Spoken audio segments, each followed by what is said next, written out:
The broken windows theory goes back to 1982 when George Kelly and James Q. Wilson, who was a prominent political scientist, looked at police officers on the beat and how those police officers interacted with the community. And what they found was that the police officers played an important role in helping set certain norms about what is appropriate behavior. And those norms oftentimes are different from one neighborhood to the next. And so community policing blends with broken windows policing, and that, again, it's the community working with the police to define these are the norms that we're going to set, and here's how we want police to help us uphold those norms. And the idea behind broken windows is that when you set that standard of behavior, you're preventing more serious crimes from occurring because, again, you're showing that someone cares about this area and that more serious levels of offending will not be tolerated.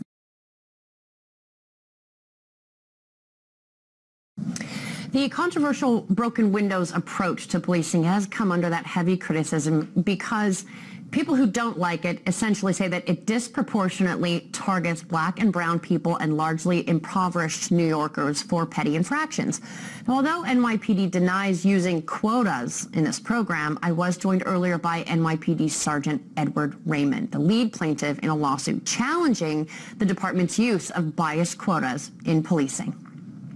The police department is a paramilitary organization and it has a top-down management style. So virtually everything happening on the street level with cops starts from the top. And the quota definitely comes from the top because sergeants are pressured by lieutenants, who are pressured by commanders, who are pressured by chiefs, and so on and so forth. This goes all the way up, some say as high as City Hall itself. In certain neighborhoods, particularly black and Hispanic neighborhoods, it's believed due to broken windows that enforcing low-level infractions will stop bigger things from happening. So if you're in a neighborhood where there's violent crimes occurring, shootings, homicides, or other violent crimes, the response is to over-enforce low-level infractions. So this is usually backed by a quota as to how many low-level infractions each officer should enforce. This type of policing is focused on primarily black and Hispanic communities. And if you don't pay attention, you'll miss that it's focused on race because they'll mask it as focusing on where the problems are, applying resources to where the major crimes are taking place. But it's no big secret that, in poorer areas, predominantly minority areas, you have more violent crimes. But, if we were surgically going after those violent criminals, that'd be one thing. But instead, an entire fishing net is being thrown out and being fueled by the quota, causing people who aren't criminals to be caught up in the system. The quota has to be done away with. Officers don't feel comfortable or as if they have the autonomy to exercise their true discretion because the incentives are stacked towards getting the number. So if an officer feels the situation could be corrected with simply a warning, many officers won't choose to give that warning because arresting or summoning the person is better for that officer's career. We need to get rid of the quota altogether. Whether or not broken windows in Comstat deliberately caused this or it's an externality doesn't matter. The intent doesn't matter. The fact that this is what has happened with those systems, and if there's any sincerity about protecting people and keeping people safe and serving people, we have to be able to say, okay, this system isn't working the way it is. It's causing more harm than good. Let's go back to the drawing board. Let's come up with something different, something that works, something that doesn't harm so many lives.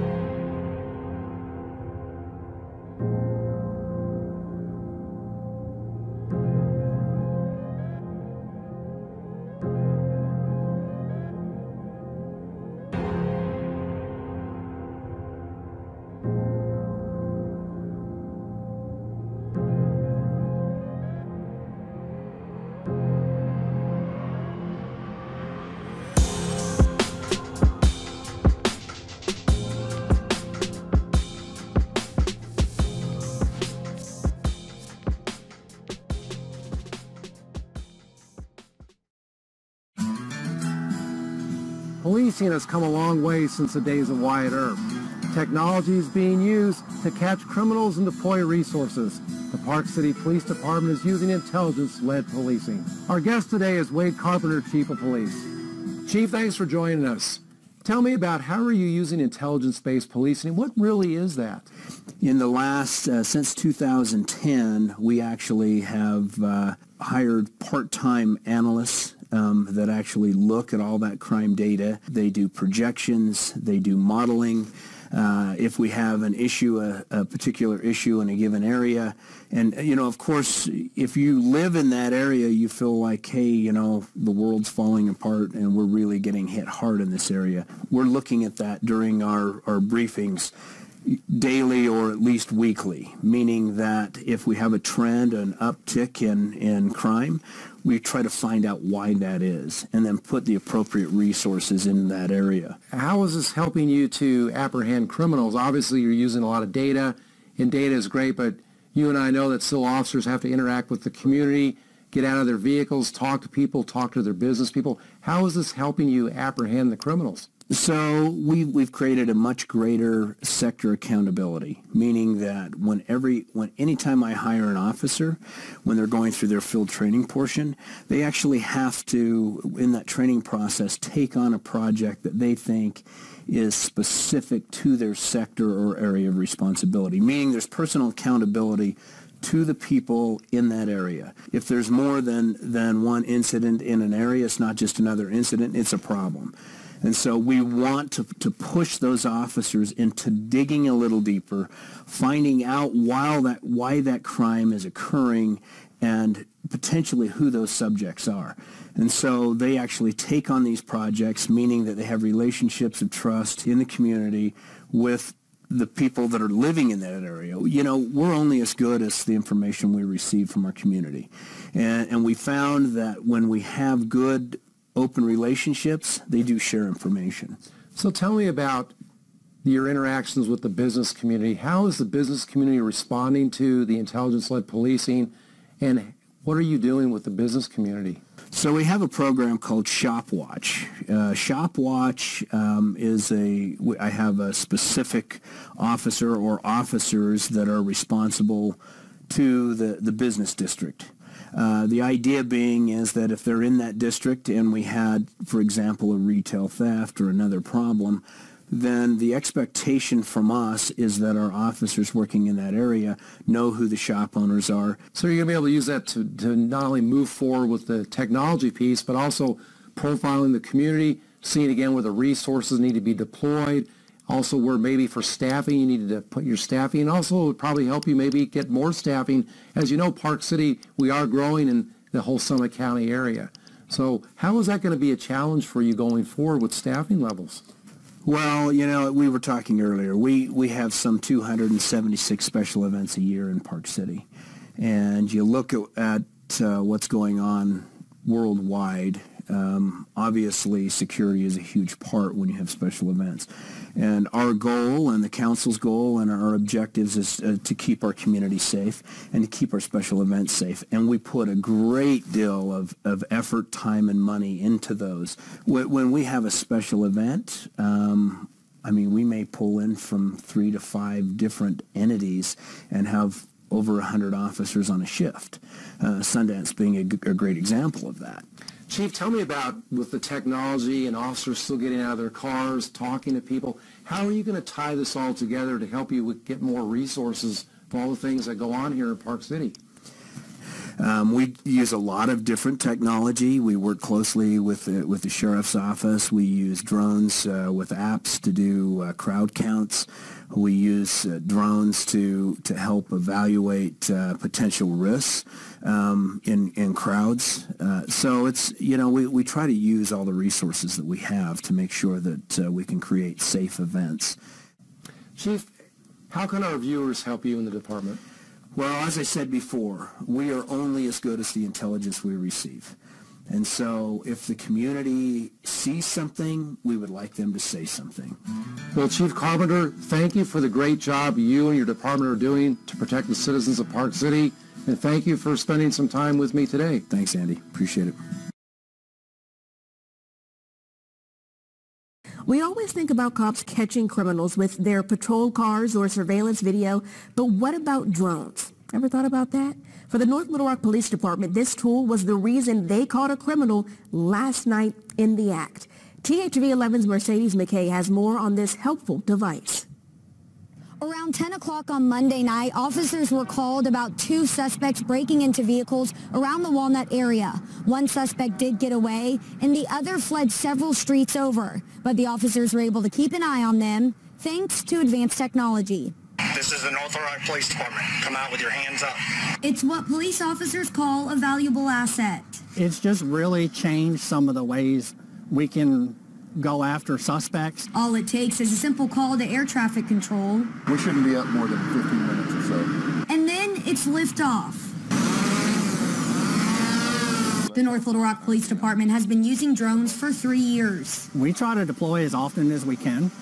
We don't get a call for them every day. There's some days we could get 2 calls that would require a drone. But on Monday night, they got that call, and a drone helped them catch a criminal breaking into vehicles. Lieutenant Craig Edwards even hearing the phone ring on Tuesday morning with another department asking for help. If I had gotten there, I could have launched my drone and sent the drone up to look inside the vehicle because the suspect was not wanting to get out of the car. The speaker allowing the department to talk to the criminal, while the drone can give officers more information before they arrive at a scene. If I can put a drone in the air and fly around, I can see what kind of cover and concealment officers would have available for them in the incident of a shootout, or the best way to approach. From catching suspects to patrolling the community, the department says it's another way to keep the city as safe as possible. It's not Big Brother stuff. We're not flying around looking in people's windows. I mean, we use these for public safety and for apprehending suspects.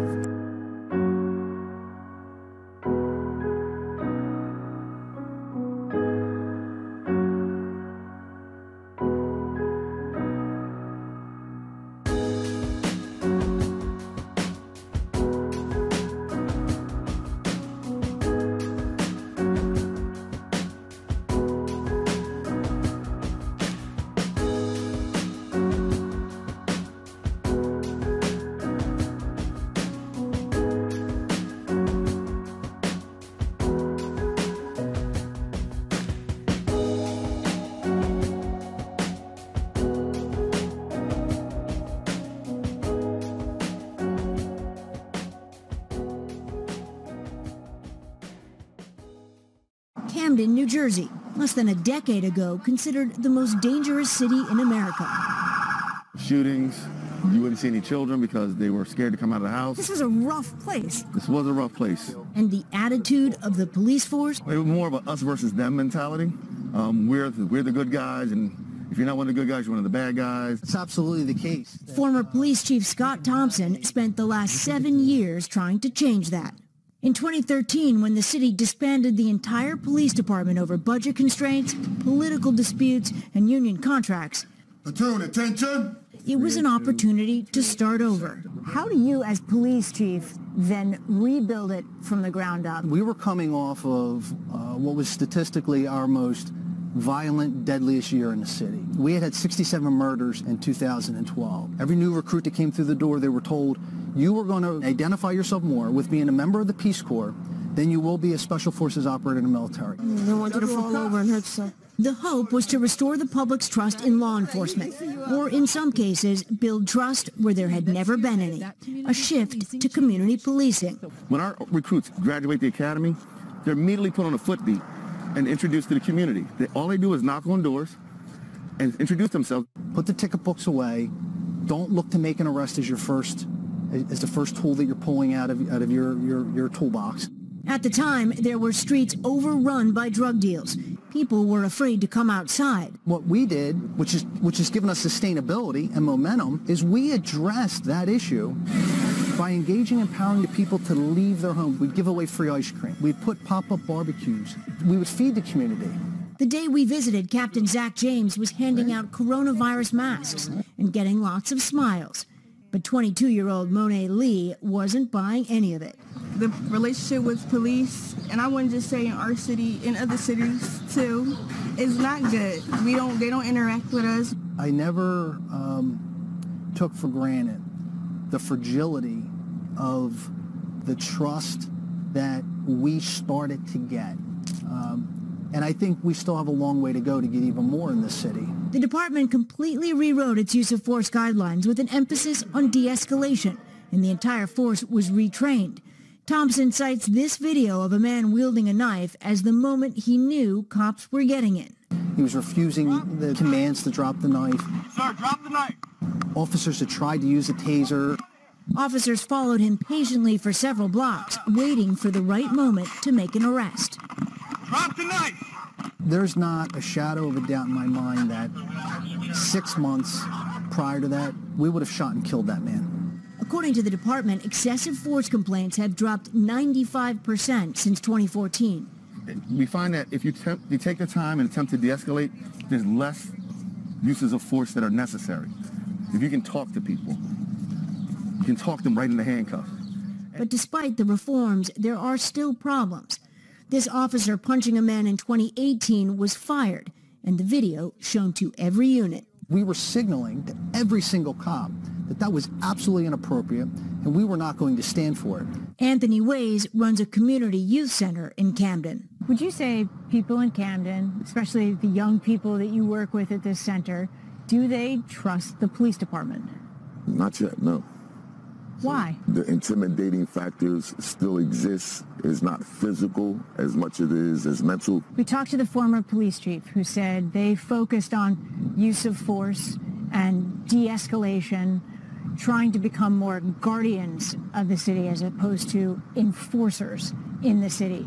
Have you seen that change at all on the streets? Yes, I have to say that as far as physical combat, I have to say something's changed.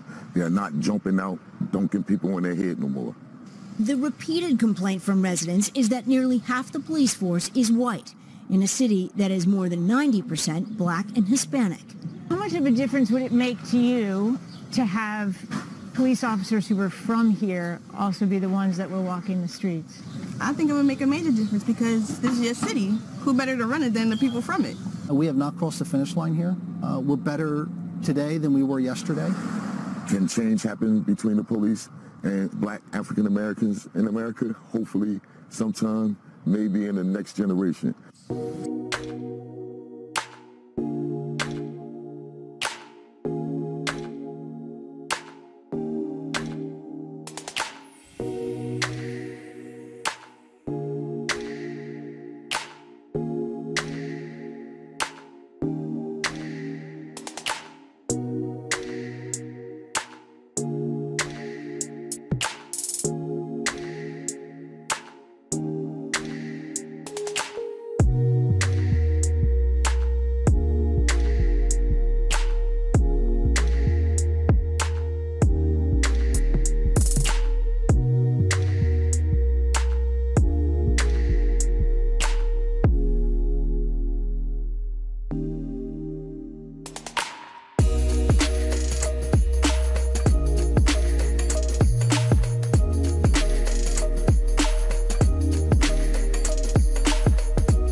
have been drawing maps since the early 1800s to try and understand where and when crime happens, in the hopes of better predicting where and when it will happen again.